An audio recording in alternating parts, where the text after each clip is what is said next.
বলার তো কিছু নেই। আপনি আমার কাছে কেবলমাত্র একজন অভিনেতা ছিলেন না, ও আমার সহযোদ্ধা ছিল। মাঝে মাঝে কথা হতো। অভিনেতা হিসেবে ওনাকে মূল্যায়ন করার চেষ্টা আমার নেই, কিন্তু আমরা এখন যে সময়ের মধ্যে দিয়ে যাচ্ছি তাতে স্পষ্ট কথা, সত্যি কথা মেরুদণ্ডে সোজা করে বলার লোক খুব বিরল হয়ে আছে। বিভিন্ন ইস্যুতে কোনো দিকে না তাকিয়ে, নিজের স্বার্থের দিকে না তাকিয়ে যেভাবে স্ট্যান্ড নিত, এটা আমাকে খুব ইন্সপিরেশন দিত।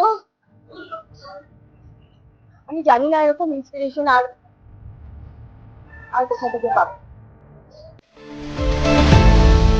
আপনারা দেখছেন এই বেলা বাংলা, শিরোনামে সবার আগে।